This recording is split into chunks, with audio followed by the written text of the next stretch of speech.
Hey, it's Carl here, and today I'll be talking about the two newest episodes of The Bad Batch, The Clone Conspiracy and Truth and Consequences. Since this was a two-episode drop, I'll be talking about both episodes at the same time. And also, this review will include spoilers, so if you haven't seen the episodes yet, please watch them before you watch this review. Without warning away, let's get down to business and talk about The Clone Conspiracy and Truth and Consequences. Overall, love these two episodes. I think by far for this season, these two episodes did the most to advance the general plot of the series. So far there's been a lot of kind of like more adventures. This is really advanced the plot. Like the other one that did a lot for this season was the Solitary Clone, but obviously this one involved the core batch more, where the Solitary Clone focused more on Echo. For the first episode, I will say this is probably my favorite episode that the series has featured that the batch really weren't in. Before, where we haven't had a whole lot of the batch, I haven't been a huge fan of. For example, in season 1, we had the Ryloth story arc. In the first episode, the batch basically appeared for like 20 seconds, and that's pretty much it. I just kind of felt that was a kind of a wasted episode where you're trying to introduce these new characters and you basically ignored them for an episode.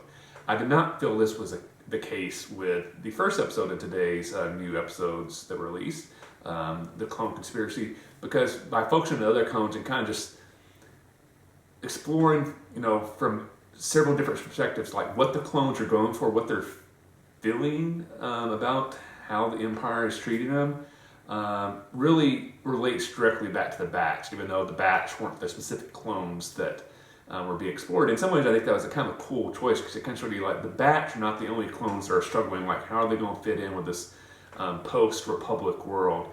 All the clones are beginning to feel this, so I thought that was a really cool choice.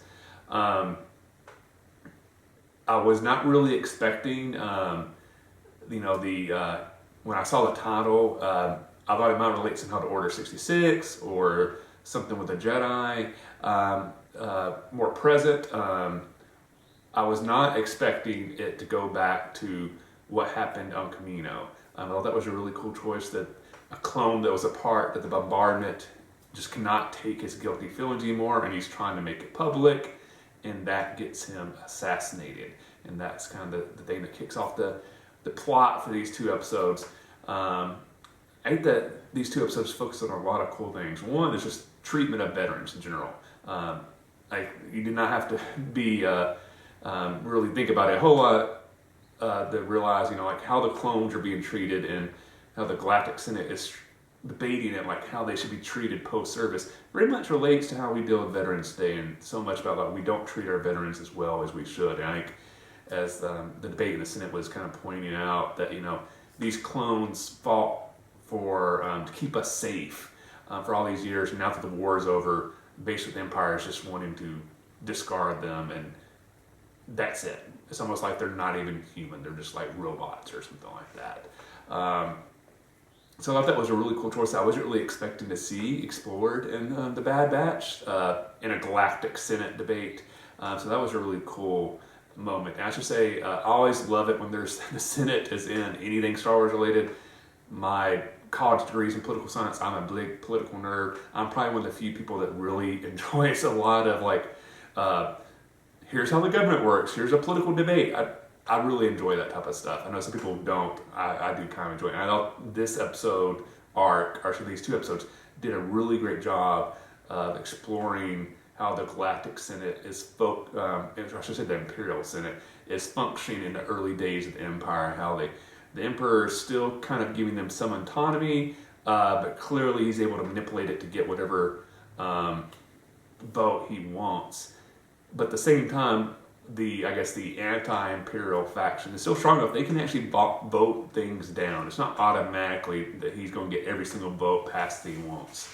So that was kind of a cool little element. I liked how quickly that I assumed like the Clone Conspiracy was going to be completely addressed by other clones like Rex, the Bad Batch. I like the fact that you got actually a senator involved, and you also got Bail Organa involved, and they're the ones that are kind of able to unravel what's going on and try to help bring it to a wider audience and the Senate, and then the Batch is brought in to kind of help with that, and Rex comes in to help with that. But in reality, it's the senators, they're driving the action to try to help the clones. I thought that was a neat choice. Also, really enjoyed what they did with the Echo on these two episodes. Obviously, they've been hinting throughout this season that Echo wants to do more to fight the Empire, but I was not expecting the moment at the end of the episode where he decides to stay with Rex to try to do more to help the clones against the struggle against the Empire instead of going back with the Batch. Now, I'm probably not the only person that expects this. I'm sure Echo will be coming back pretty quickly. I don't think this is the last time we're going to see Echo this season. I'm sure he'll be back. I'd actually be very surprised at some point he doesn't rejoin the Batch as a regular team member. But I thought that was a really cool choice to kind of sort of like, his principles are so strong, he's willing to stand up and fight. And I think at some point that might encourage the Batch to do the same thing, especially if they have to come to Echo's rescue at some point. I loved Omega's introduction to the politics, what the Senate was, how the Senate views clones. I thought that was a very cool choice. I forgot to mention at the beginning of this video, I love that the episode is on Coruscant. I've always loved Coruscant. I would love it to be in it more.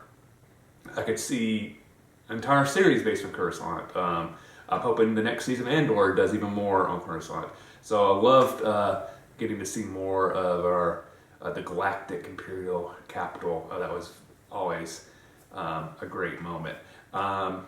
The other thing that this episode really surprised me about, well, I should say a couple of things. One, I was not expecting Admiral Rampart, I should say, to take the fall. I thought somehow he'd be able to weasel himself out, but the fact that the Emperor basically used him as a scapegoat to get what he wanted caught me completely off guard. I thought at some point he would get his comeuppance, but I thought it'd be more involving Tarkin when they'd find out that the Batch was still alive. And the fact he took the fall for something that was completely unrelated to the Batch still being alive, thought that was very surprising, and I enjoyed that choice.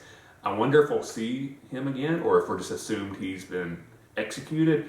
It wouldn't surprise me if he pops up again at some point. Maybe they stumble across him in a prison, or maybe the Emperor kind of more exiled him and gave him a really sucky job somewhere in the Batch. We'll run into him again with that, who knows. But maybe that's the last time we ever see him. If you do, I'm kind of curious, who would now be the new big bad that the Batch is dealing with? Will Tarkin become more involved, or will there be a new Imperial officer? Interested to see about that. The other thing that I'm very curious about, and I honestly don't really have good theories, is the clone assassin. Obviously Rex said like he's not a trooper before that sniper committed suicide. I'm curious what he means. Was he aware of some sort of like super soldier program the clones were doing, where they were breeding something else other than a regular clone trooper? We haven't really seen anything like that, so I'm very curious to see what that is all about, and is how that relates to the clones of the Bad Batch. You know, maybe these are other specialized clones we didn't know existed. Kind of curious about that. So overall, love this episode. Loved how it progressed the storyline so much that we're getting closer and closer to that conflict we're expecting of the clones perhaps somewhat rebelling against the Empire. And obviously, Star Wars fans, we know by the time A New Hope comes along, the clones are not around anymore, so whatever the clones are going to do, it didn't turn out very well for them. But I think we're getting closer and closer to that final flashpoint where something is going to happen, and the clone troopers are going away, and I'm kind of curious to see how they do it. So comment section below, let me know, what did you think of these two episodes? What did you enjoy? What was your favorite part? If you like this video, please hit that like button. I appreciate the support. If you haven't subscribed to the channel yet, please do. The vast majority of people that watch these videos are not subscribed to this channel, and I'd really appreciate it if you did subscribe. Thank you very much. For everybody that does, thanks for watching. I'll see you the next time, and may the Force be with you.